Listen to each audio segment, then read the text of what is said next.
بسم اللہ الرحمن الرحیم۔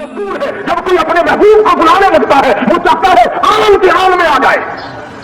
خداوند کریم نے عیسیٰ علیہ السلام کو فرمایا میرے عیسیٰ اتنا جلدی جا کیونکہ تیرے ذمہ ڈیوٹی ہے میرے محبوب کی بشارت کی، کالی چمڑی والے کی خوشخبری کی۔ اتنا جلدی دنیا میں جا، اتنا جلدی دنیا میں جا کہ باپ کا انتظار نہ ہو اور واپس اتنا جلدی آ کہ موت کا انتظار نہ ہو۔ فرمایا ومبشرا برسول یاتی من بعد اسمہ احمد۔ اور لوگوں میں تمہارے سامنے ایک آنے والی درے یتیم کی بشارت اور خوشخبری سنانے آیا ہوں جن کا نامی اس میں گرامی حضرت محمد مصطفیٰ صلی اللہ تعالی علیہ وسلم ہوگا۔ عیسیٰ علیہ السلام نے بشارت دے دی، سارے انبیاء بتاتے چلے گئے۔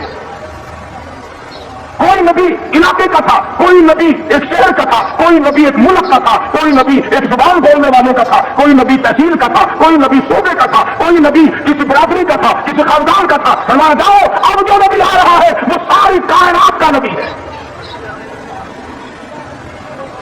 انسانوں کا نبی، پرندوں کا نبی، مچھلیوں کا نبی، جنگل کے جانوروں کا نبی، جنوں کا نبی، فرشتوں کا نبی اور نبیوں کا نبی تشریف لا رہے ہیں۔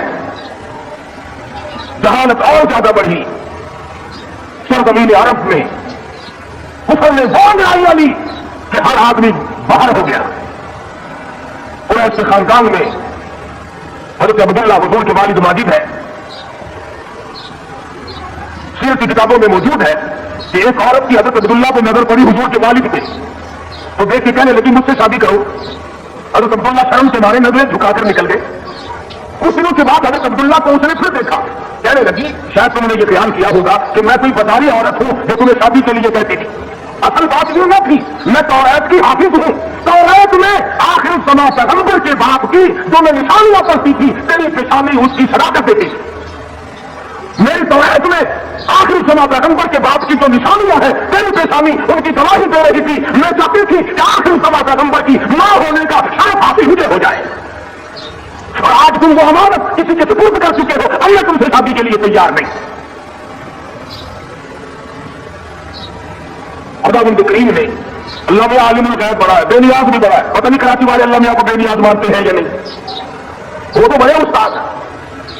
آزامنے میں تم بڑے استاد ہو، کون سی بھولے محرم کے دنوں میں آپ تو کھاتے ہیں قوم میں اوٹتے اور سیدنا امام حسین کی روح سے چھوڑنے کا ثواب بچتے ہو۔ امام حسین کے گھوڑے کو بس ٹکرو۔ جب میں پچھلے دنوں محرم سے آیا تھا جدھر سے گزرے چھوڑوں کی دیر چڑی ہوئی ہے، یہ کیا ہے؟ امام حسین کی نیاز ہے۔ ارے تو کیوں نہیں کھاتا؟ ابھی میں تو پہلے سے بیمار ہوں۔ آپ کھاتا پھرے سو لگوا اور سیدنا امام حسین کی قبر دیکھو چھولے پکا پکا کے بھیج رہا ہے۔ اللہ بڑا بے نیاز ہے، وہ جانتا تھا کہ حضرت عبداللہ زندہ رہے اور کوئی بہن اور کوئی بھائی پیدا کیا تو لوگ اس پہ بھی انگلی رکھ دیں گے کہ چلو پورا نبی نہیں تو یہ نبی کا بھائی تو ہے، آگا نبی تو ہوگا نا۔ بڑا عالم الغیب ہے خداوند کریم۔ شکم نادر میں ہے ابھی کہ حضرت عبداللہ انتقال کروا گئے، دنیا والوں کو شبہ سے بتا دیا، ورنہ خدا کی قسم اگر لوگ غلام احمد قادیانی کو نبی مان سکتے ہیں تو رسول اللہ کے بھائی کو کیسے چھوڑ دیتے؟ وہ تو شکر اللہ میاں نے پہلے ہی کام ختم کر دیا۔ میرا نبی آئے اکیلا ہے، میں بھی اکیلا، میرے نبی تو بھی اکیلا، میری خدائی میں کوئی ساتھی نہیں، تیری مصطفائی میں کوئی ساتھی نہ ہو، میرا ساتھی ہمسر ثانی کوئی نہیں، اس لیے تیری بھی نبوت میں کوئی ساتھی اور ہمسر نہیں ہوگا۔ انتقال فرما کے یتیم پیدا ہوئے، اللہ اللہ۔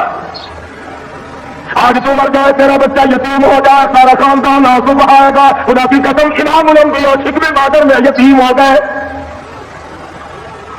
یہ ثابت کر دیا۔ اب کل کو بابیوں نہ کہے نبی کو آج تو توحید بیان کرنے لگا، کل میری سوائی کھائی تھی، فرمایا میرے کالی کملی والے کو کوئی بھی سہوا دینے والا نہ ہو، پہلے یتیم بنا دیا۔ علماء نے لکھا ہے چند دن پہلے تھوڑے ہی دن گزرے تھے، ان باتیں ہو رہی ہیں، چل رہی ہیں،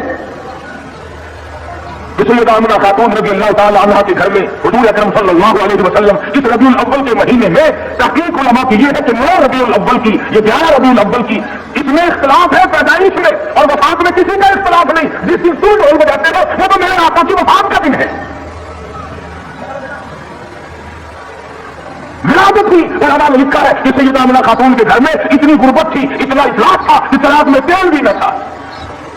میں کہتا ہوں یہ بات نہیں بلکہ اصل بات یہ خداوند کریم کے ساتھ بھی نیاز ہے. اور میں جہاں پر 2 جہان کی روشنی نور نبوت آ رہی ہے وہاں چراغوں کا کیا کام ہے؟ کیا کریں گے چراغ وہاں؟ ادھر دنیا میں قدم رکھا فارس کی آگ بجھ گئی جو ہزاروں سال سے جل رہی تھی. خیبروں کی طرح کے کنکرے گر گئے, طرح طرح کے بت قدمی سلسلے آ گئے. تمام دنیا میں نہ چہل پہل مچ گئی. نبیوں نے خبر دے دی ایک آنے والا آ چکا جس کے آنے سے شرک شلیل ہو کر نکلے گا. آواز ان کی تاری آئی مکہ مکرمہ میں بچے لینے کے لیے. بچے ہاتھ نکالے جاتے تھے, جو آتی ہے سنتی ہے بچہ تو اس گھر میں ہے مگر یتیم ہے, دودھ کے پیسے کون دے گا, معاوضہ کون دے گا. چپ کی کھسک جاتی ہے, دوسروں کے بچے لے کر کے چلی گئی. حلیمہ دیر سے پہنچی, راستے میں کہنے لگی ہو بھائی ہو مکے کے سارے بچے لے آئی ہو یا کسی کو چھوڑ کے بھی آئی ہو. کہنے لگی ایک یتیم باقی ہے. حلیمہ کہتی ہے چلو مجھے اگر وہ بچہ نہ ملے گا میں لالی رکھوں گی, اس بیوہ ماں کے غم میں شریک تو ہو جاؤں گی. دروازے پہ آتی ہے, دستک دیتی ہے. حلیمہ نے آمنہ نے دروازہ کھولا کیونکہ اللہ تعالیٰ کا. حلیمہ کہتی ہے آمنہ میں نے سنا ہے تیرے لال کو کسی نے پسند نہ کیا. اور آمنہ کہتی ہے حلیمہ خبردار یوں نہ کہنا, بلکہ اصل بات یہ ہے کہ میرے لال نے کسی کو پسند نہ کیا.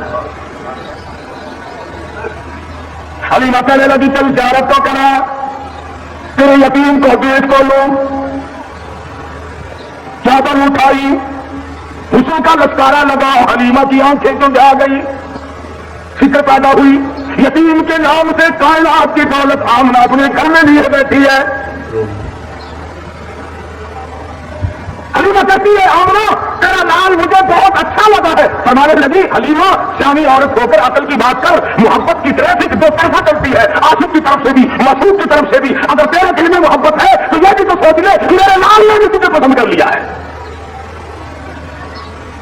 کہنے لگی آمنہ میں نے ہزاروں بچے دیکھے مگر میں نے ایسا حسین بچہ نہیں دیکھا.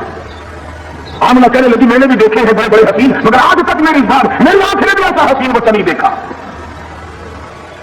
جبریل امین نے کہا کہ حلیمہ آمنہ تم تو ایک شہر میں رہتی ہو, تم کیسے دیکھ لیتی ایسا حسین تو میری آنکھ نے بھی نہیں دیکھا. آواز آئی جبریل تم دیکھ کیسے لیتے, میں نے ایسی صورت والا آج تک پیدا کیا ہی نہیں. یہ صورت تو میں نے سنبھال کے رکھی تھی, یہ تو میں نے حفاظت سے رکھی تھی, یہ تو میں نے بچا کے رکھی تھی, اور یہ آخری نبی ہے. الہ العالمین اب تو پیدا کیا کرو گے, اب تو ایک آیا دوسرا آئے گا تیسرا آئے گا, اب تو بنانے لگے ہو. ہمارا نہیں, مجھے اپنے کلام کی قسم جس سانچے میں نے سورت مصطفیٰ کو ڈالا ہے اس کو بنا کر وہ سانچے ہی میں نے توڑ دیا ہے. اب اور ایسا کوئی نہیں آئے گا. سیدہ آمنہ خاتون رضی اللہ تعالیٰ عنہ کہتی ہے میں بڑی حیران ہوئی, خلافت سے پاک, گندگی سے پاک, صاف ستھرا چہرہ, مسکراتے ہوئے پیدا ہوئے. تقریب لاتے ہی میں نے جھک کے دیکھا میرے گھر میں روشنی کیسی ہوئی, یہ تابانی کیسی, یہ چاروں طرف چمک دھمک کیسی. جب میری نظر پڑی تو دیکھتی چاہوں میرے یتیم کا سر سجدے میں ہے. یہ ثابت کرنے لگے کہ میری اماں میں سارے پیغاموں سے ہٹا کر لات سے, ملات سے, عزا سے, پانی سے, درختوں سے, آگ سے, برف سے, پیپل سے, سب سے دنیا کو ہٹا کر ایک دروازے پہ سجدے کراؤں گا. میری شبیر یاد بھی ایک ہی دروازے کے لیے جھکنے کے لیے آئی ہے. کیا بات تھی محمد مصطفیٰ صلی اللہ علیہ وسلم جس رات میں تشریف لائے, وہ رات نرالی, وہ گھر نرالا, وہ ماں نرالی, وہ باپ نرالا, وہ جدو نرالی, تمام چیزیں شان کے اعتبار سے بہت بڑی عظمت کی مالک ہے. اور کیوں نہ بہت کچھ کہتا من نبی منکار نبی, من نبی منکار نبی, تیری ساتھ دیا کیا باتانے, جب منہ پھول چڑ دے تیری بات دیا کیا باتانے, انوار دیا برساتا سن, ایک دوجی نو کہہ دیا راتا سن.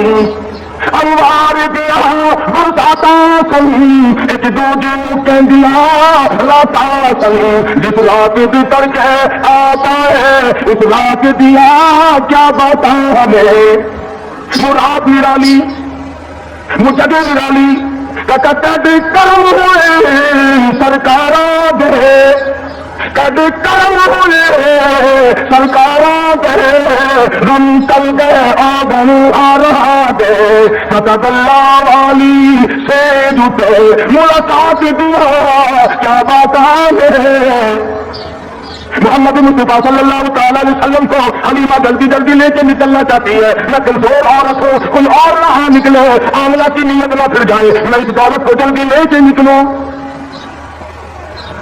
کیا منظر ہوگا جب حلیمہ لے کے نکلی ہے رحمت دو عالم سب کا جو صلی اللہ علیہ وسلم۔ اگر کیا عاملہ مڑ مڑ کے اٹھ کے آتی ہے، حلیمہ زندگی کا کوئی پتہ نہیں، میرے یتیم کو پھر دکھا دے، اور کہتی ہے حلیمہ یتیم سمجھ کر بے پرواہی نہ کرنا، معاوضہ دینے میں جان لڑا دوں گی، بہت کچھ دوں گی، میرے یتیم کی قدر کرنا، بغیر باپ کا سمجھ کر بے پرواہی سے نہ کرنا۔ سیرت کی کتابوں میں موجود ہے، حلیمہ نے سینے سے لگایا ہوا ہے، حلیمہ کہتی ہے میرے سینے میں ٹھنڈ محسوس ہوتی تھی، گود میں نیچے بیٹھ گئی، حلیمہ کا خامن آگے بیٹھا ہے۔ اللہ میاں نے اونٹنی کو سمجھا دیا کہ دیکھیں میرے نبی کی طرف پیٹ کیے بیٹھا ہے، اس لیے بے عقلوں کو اٹھا کر لانے جانا، نہیں چلتی نہیں اٹھتی۔ حلیمہ کہنے لگی بچوں والا بچہ معلوم ہوتا ہے، آپ اپنی گود میں لے لیں۔ حلیمہ کے خامن نے گود میں لیا، خود بخود اٹھ کھڑی ہوئی اور بتا رہی ہے، کہنے لگی اب اگر تم نے کیا اب قدم وہاں رکھوں گی جہاں نظر پڑے گی۔ اب دائیاں جو پہلے جا چکی تھی انہوں نے پیچھے جو مڑ کر دیکھا گھر کو باہر ہو رہا ہے، بڑا رفتار اونٹنی بن گئی، بجلی کی طرح دوڑ رہی ہے، کوئی کہنے لگی بچاؤ بچو بچو، کوئی لٹیرا پیچھے آ رہا ہے، دوسری کہنے لگی تو نے تو 6 نمبر کی آنکھ لگائی ہوئی ہے، آگے آگے ستارہ کو دیکھ، ایسا معلوم ہوتا ہے لٹیرا نہیں، اس کو ہدایت کا سویرا آ رہا ہے۔ حلیمہ اپنے گھر میں لے کے پہنچی، اپنے خامن کو کہنے لگی بھوک لگی ہوگی وہ 1-2 قطرہ دیکھ تو صحیح بکری کے نیچے دودھ مل جائے۔ چھوٹا سا برتن چھانٹ کے دیا، وہ بھر گیا، پھر دوسرا برتن مانگا، تیسرا برتن لیا۔ حلیمہ کے گھر کے برتن تو ختم ہو گئے مگر بکری کے نیچے سے دودھ ختم نہ ہوا۔ یہ آنے والے مہمان کی برکت ہے، نبی جہاں گئے برکتیں ہی برکتیں آئی۔ بچپن گزر رہا ہے، خود حلیمہ فرماتی ہے رضی اللہ تعالیٰ عنہ، میں کبھی کبھی محبت میں آ کر دوسری طرف کا دودھ بھی حضور صلی اللہ علیہ وسلم کو پلانا چاہتی تو پھر دوسرے کا حصہ بھی انہیں کو پلا دو، کہتی رب ذوالجلال کی قسم کبھی منہ نہیں لگایا۔ جس زبان سے خدا کا قرآن سنانا ہے، جس زبان سے اللہ پاک کی توحید بیان کرنی ہے، اس حالت میں دوسرے کا حق اگر چلا گیا تو پھر بیان کیسے ہوگا؟ نبی کے بچپن کی تعلیم ہے دوسروں کا حق نہ کھاؤ، دوسروں کا مال نہ کھاؤ، کسی کو لوٹو مت، کسی کو دغل اور فریب کے ساتھ دھوکہ نہ دو۔ آج ہماری زبان پہ ہے کہ میاں جب تک کوئی ہیرا پھیری نہ ہو کام ہی نہیں چلتا۔ اچھا اگر اسرائیل نے ہیرا پھیری شروع کر دی، آیا تو میرے لیے اور اگلا تو آ گیا تیرا، پھر تم جو کہہ رہے ہو کہ ہیرا پھیری کے بغیر تو کام ہی نہیں چلتا۔ اگر اسرائیل نے ہیرا پھیری شروع کر دی تو کام خراب ہوگا، وہ چلتا کیوں نہیں ہو، کو تیرا نہیں چلتا۔ پہلے تو ہر میدان میں اتنی صفائی ہوا کرتی تھی کہ سرکار تاجر بھی، ذمہ دار بھی، ملازم بھی، امیر بھی، غریب بھی، ہر آدمی صفائی چاہتا تھا، صفائی سے لو صفائی سے دو۔ اب تو چھوٹے بڑے امیر غریب حاکم محکوم تمام کے تمام رگڑا پٹی میں لگے ہوئے ہیں۔ بے شک اللہ 24 برس گزر گئے اسلام کو کمیٹیوں کی سپورٹ کرتے کرتے کہ تم پرکھ کے دیکھو اسلام پتلا ہے کہ موٹا ہے۔ جو آتا ہے اسلام کو کمیٹی کی سپورٹ کرتا ہے، اپنے گھر نہیں آنے دیتا۔ کمیٹی تجھے دیکھے گی وہ تکڑا ہے کہ مانا ہے، تو پتلا ہے کہ موٹا ہے، چھوٹا ہے کہ میرا ہے، کمیٹی تجھے پرکھ کے دیکھے گی۔ نبی کی سیرت کا یہ تقاضا نہیں، نبی نے بچپن میں دوسرے کے حق کو منہ نہیں لگایا، آج 70 سال کا پورا ہو کر سفید جاری ہے اور پھر بھی دوسرے کا حق کھانے کے بعد نہیں آتا۔ امام الانبیاء محبوب کبریا حضرت محمد مصطفیٰ صلی اللہ تعالی علیہ وسلم نے جس طرح شرک کی جڑیں پیدا ہو کے کھیلنی شروع کی تھی، آج وہ عبادت بنا ہوا ہے۔ آج اس کو ہم نے عبادت کا رنگ دیا۔ مدنی کریم صلی اللہ تعالی علیہ وسلم کو سیدہ حلیمہ رضی اللہ تعالیٰ عنہا گود میں لیتی ہے، بڑا پیار کرتی ہے. کتنی خوش نصیب مائی ہوگی جس کو حضور کی رضائی ماں بننے کا شرف حاصل ہوا. تو کیا جانے ہے حضور اکرم صلی اللہ علیہ وسلم کا ایک صحابی ہے، ایک غلام ہے، دیوانہ پروانہ ہے، اس کی کئی شادیاں ہیں، عورتیں اس کی کہتی ہیں، کئی بیویاں ہیں، ہر بیوی کہتی ہے میں نے یمن سے عطر منگا کے دیکھ لیا، میں نے فلسطین سے عطر منگا کے دیکھ لیا، میں نے مصر سے عطر منگا کے دیکھ لیا، جیسی خوشبو تیرے بدن سے آتی ہے وہ عطر کہیں ملتا نہیں. صحابی رو پڑا اور کہنے لگا جہاں سے مجھے یہ عطر ملا ہے وہ دکان ختم ہو گئی، میں بڑا سخت بیمار تھا. مدنی کریم صلی اللہ تعالی علیہ وسلم مجھے پوچھنے کے لیے تشریف لائے، میں نے عرض کیا میرے بدن میں بڑا شدید درد ہے، بڑی تکلیف ہے. آپ نے رحمت والا ہاتھ میرے بدن پہ پھیر دیا. اس دن سے آج تک میرے جسم کی خوشبو کا کستوری زعفران مقابلہ نہیں کر سکتے. نبی نے جس کے بدن پہ ہاتھ پھیرا اور اس کی خوشبو ختم نہیں ہوتی. جو حلیمہ 2-2.5 برس تک سینے کو لگا کر دودھ پلاتی رہی، حلیمہ کو کتنا اونچا مقام ملا ہوگا. بچپن گزرا، جوانی آئی، شباب آیا، عادت ہے اللہ اللہ کرنے کی، عبادت کرنے کی. کئی دن کا کھانا بالا لے کر غار ہرا میں جا کر اعتکاف فرماتے ہیں. وہاں بیٹھے بیٹھے ایک دن فرشتہ آیا اور اس نے قرآن مجید کی 2 آیتیں سکھا دی. اتنا سرور آیا، اتنی لذت آئی، اتنا کیف آیا، اتنی حلاوت آئی، اتنا سیکا پڑا کہ حضور اکرم صلی اللہ علیہ وسلم بےتاب رہتے تھے کہ خدا کا قرآن اور کب فرشتہ لے کے آئے گا، کب وہی آئے گی، کب وہی آئے گی. حضور سے قرآن کا انتظار کرتے تھے، ہم انتظار کرتے ہیں کب. ہماری کوٹھیاں، ہمارے بنگلے، ہمارے گھر، ہماری بیٹھ کے بچے قرآن پڑھنے کے لیے وہاں بلائے جاتے ہیں نا. مرنے کے بعد بچے قرآن کھانے کے لیے بلائے جاتے ہیں. تو گلی میں تو جو گزرتا ہے تو بچوں کے پڑھنے کی آواز آتی ہے، وہ سمجھتا ہے یہ مدرسہ کب سے کھلا. وہ کہتا ہے یہ مدرسہ ہے کہ نہیں صاحب، یہ فلاں کا مکان ہے اور وہ فوت ہو گئے، قرآن کھانے ہو رہی ہے. جب تک میں اور آپ مریں گے نہیں ہمارے گھر کا قرآن کو رستہ نہیں مل سکتا. امام الانبیاء محبوب کبریا حضرت محمد مصطفیٰ صلی اللہ تعالی علیہ وسلم نے اعلان نبوت فرمانے کے بعد خدا کی قسم قرآن سنانے میں، لوگوں تک پہنچانے میں رات دن جو دکھ اٹھائے، جو پریشانیاں جھیلی، وہ محتاج بیان نہیں.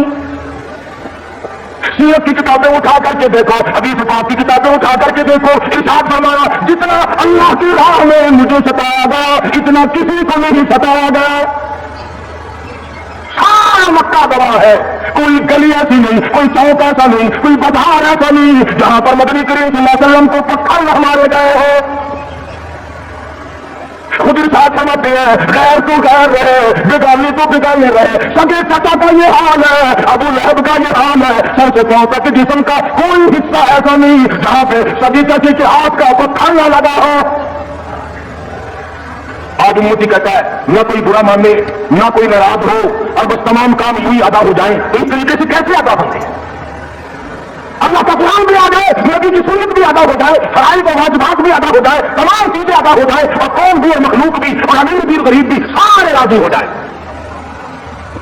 علماء کرام نے لکھا ہے، ذمہ داری سے کہتا ہوں مدنی کریم صلی اللہ علیہ وسلم کی زبان میں اگر تاثیر نہیں اور کس کی زبان میں تاثیر ہوگی. بیت اللہ میں کھڑے ہو کر قرآن کی تلاوت کرتے ہیں، کافر نے دھکا دیا، پیشانی دیوار میں جہاں کے لگی، ناک سے لہو جاری، منہ سے لہو جاری، قرآن کی برابر تعلیم ہو رہی ہے، تلاوت ہو رہی ہے. کوئی میرے آقا کی یہ سنت ہے کہ مار کھا اور قرآن پڑھ، مار کھا اور رب الجلال کا نام بلند کر. تمہیں کیا معلوم کہ سرکار کو جہاں حضرت محمد رسول اللہ صلی اللہ علیہ وسلم کو کن مشکلات سے بچار ہونا پڑا، تم میں تو نہیں جان سکتے. ٹھیک ہے یہ بات وقتی نہیں ہے، اس کا کون انکار کرتا ہے؟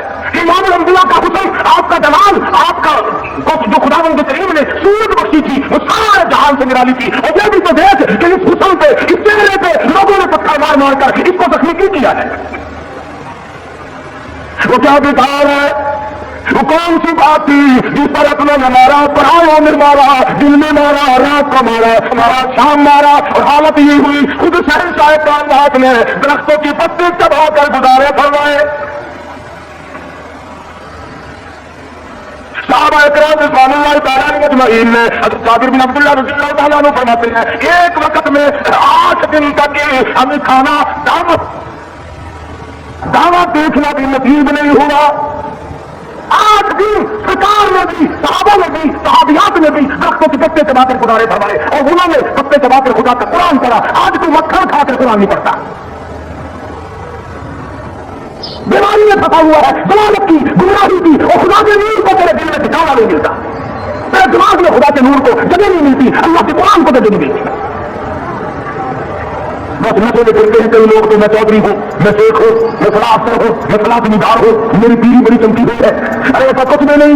موت نے آ کر کے تو بڑے بڑے کو سفایا کر دیا. جب موت آتی ہے وہ صدر کو نہیں دیکھتی، وہ گورنر کو نہیں دیکھتی، وہ وزیر اور فقیر کو نہیں دیکھتی، وہ پیر اور فقیر کو نہیں دیکھتی. وہ تو یکدم آ کر کے جھٹکا مارتی ہے. کوئی پتہ نہیں چلتا اس کے آنے سے سکیورٹی کیا لیتی. کر رہا تھا. تاریخ کی مار دیکھو، مکے کے بازاروں کی مار دیکھو. خدا کی قسم میں ذمہ داری سے کہتا ہوں، حضور کا لہو لہان تیرا حضرت الزہرا نے اپنے ہاتھ سے دھویا. حضور کا خون مبارک بہا، لباس تر بتر ہو گیا. سیدہ زینب نکٹ گئی. اور لوگوں میرے ابو کا نام مارو، بیٹی کے کپڑے کے خون آلود ہو گئے. اللہ اکبر، اللہ اللہ. پانی لے کر آئی تھی، انہیں کا بھی زمین سے نہیں آیا. ایسی صورت میں بھی اللہ کے قرآن کو نہیں چھوڑا، اللہ کی توحید کو نہیں چھوڑا. محمد مصطفیٰ صلی اللہ تعالی علیہ وسلم نے 13 سال معمولی زندگی نہیں. اور سارے کائنات، اور سارے کائنات، اور امام الانبیاء، اور نبیوں کا نبی، اور فرشتوں کا نبی، اور مارنے والے مکے کے لوگ مار مار کر کے اپنے آپ کو فخر محسوس کرتے ہیں. ایک دن پہاڑ میں تشریف فرما ہے، اکیلے تشریف فرما ہے. ابو جہل سامنے سے آیا اور آپ کہنے لگا کیا سوچ رہے ہو؟ حضور نے کوئی جواب نہ دیا. پتھر اٹھایا اور سر مبارک کو دے مارا. لہو کی دھار دور جاتے پڑی. پھر کچھ نہیں فرمایا، مجھے کیوں مارتے ہو؟ سیدنا امیر حمزہ رضی اللہ تعالیٰ عنہ کو پتہ چلا، جو اس وقت تک مسلمان بھی نہیں بنے تھے، کہ میرے بھتیجے کو مارا ہے. ابو جہل کی پیشانی جا کر تقریر کی، کمانے ماری اس کے ماتھے میں. اور تم نے کیا سمجھا؟ لوائی سمجھ رکھا ہے، اکیلا سمجھ رکھا ہے، میں ابھی زندہ ہوں، وہ میرا بھتیجا ہے. کمان مار کر ابو جہل کا سر کھول دیا. اور آپ کہنے لگا میرے بھتیجے خوش ہو جا، تیرا بدلہ لے کے آیا ہوں. حضور نے کوئی جواب نہ دیا. کہا تو سنا نہیں، غم نہ کرنا، میں تیرا چچا زندہ ہوں، میں بدلہ لے آیا ہوں. فرمایا چچا جان اگر لوگوں سے میں نے بدلے لیے معاف کرنا کون سکھائے گا؟ جب مارنے والا مجھے مار کے چلتا ہے، رب الجلال کی قسم میں تو اس کو اسی وقت معاف کر دیتا ہوں. اگر مجھے خوش کرنا ہے کلمہ پڑھ، اللہ کی توحید کا اعلان کر، میری رسالت کا اقرار کر. اگر مجھے راضی کرنا ہے میں کسی کو مارنے پہ راضی نہیں. صحابہ کرام کی پیٹ پہ آگے پتھر بندے ہوئے ہیں، نبی کریم صلی اللہ علیہ وسلم کی شکل مبارک پہ 2 پتھر بندے ہوئے ہیں. وزن برابر اٹھا کر کے لے جاتے ہیں. آپ لیتے ہوئے سیدنا فاروق اعظم رضی اللہ تعالیٰ عنہ تشریف لائے. آپ اٹھ بیٹھے، اس پہ نظر پڑی فاروق اعظم کی، دیکھ کے رونے لگے. گوریے کے نشانات پیٹھ میں موجود ہے، پشت میں موجود ہے. اور میرے آقا کیسرو کسرا کے شہنشاہ عید کرتے ہیں، شہنشاہ کائنات کا یہ حال ہے. ہمارا فاروق گھبرانا، آخرت اللہ تعالیٰ نے ہمارے لیے بنائی ہے. ہم آج گدوں میں رہ لیے، زیبائش میں رہ لیے، اسی میں پھنس کر کے رہ گئے. سے وزینت ہو، بڑائی ہو، اونچی بلڈنگ ہو، اور ایک کام تو اس کا ہے جس کو خداوند کریم اونچا ایمان عطا فرماتا ہے. آج جتنوں کو قبر میں رکھ کے آتے ہو، تمہارا کیا خیال ہے؟ تم ان کو باغ میں گلشن میں چھوڑ کے آئے ہو. سو جانے اور رب کی ذات جانے کیا بنتا ہے. باقی ہم نے یہ تو دیکھ لیا اچھی طرح سے. جب کوئی مر جاتا ہے، کئی لیڈر آگے آ جاتے ہیں، خاندانی لیڈر، برادریوں کے لیڈر. ہومیا کفن سنت کے مطابق دینا، ہومیا غسل سنت کے مطابق دینا. چودھری صاحب، شیخ صاحب، مرزا صاحب، خان صاحب غسل سنت کے مطابق دے دیں گے، کفن سنت کے مطابق ہو جائے گا. مگر اس بات کا کیا علاج ہے؟ اس مرنے والے نے 60 برس تک فرضوں کی چھٹی رکھی، فرضوں کی پرواہ نہ کی، واجبات کی پرواہ نہ کی، حرام و حلال کی تمیز نہ کی. خود ہی مسئلے بنا لیے. خود ہی بنا لو اگر مفت کی تو شراب بھی حلال ہے، مفت کی تو شراب بھی حلال ہے. پتہ نہیں کون سی کتابوں میں آتا ہے مفت کی شراب بھی حلال ہے. لیکن ہم ہے تو بازاروں میں گھومتا ہے، خود بخود ہی ہوئی. نہ کسی کے پاس پڑھنے جاؤ، نہ سیکھنے جاؤ، نہ بتانے جاؤ، نہ شاگردی کی ضرورت ہے، نہ کسی بات کی ضرورت ہے، وہ خود بخود حاصل ہو جاتا ہے. ورنہ علماء دنیادار لوگ ہیں اور ان کی زندگی کا معقول حصہ لگتا ہے، تب جا کر کے دین کا علم حاصل ہوتا ہے. اور کسی اللہ والے کی خدمت میں رہنے سے ہی عشق پیدا ہوتا ہے. یہ عشق نہیں، نماز نہ روزہ لینا نہ دینا، دما تو مست کلندر، دما تو مست کلندر، یہ عشق نہیں ہے۔ اگر یہی عشق ہوتا تو بلال کے دوران نہ گھیرا جاتا، یہی عشق یہ بنتا ابو بکر کی بکریاں نہ توڑی جاتی، زمینہ کی آنکھیں نہ نکالی جاتی کہ چلو اپنے ٹلی میں کھڑکاؤ، گھنگرو بجاؤ اور عشق کا اظہار کر لو۔ بلکہ عشق تو وہ تھا جو صحابہ کرام نے کر کے دکھا، محمد مصطفیٰ صلی اللہ علیہ وسلم کے ساتھ ان لوگوں کو ایسا تعلق تھا، ٹکڑے تو ہو گئے، ایسا تو بن گیا مگر حضور کا دامن نہ چھوڑا۔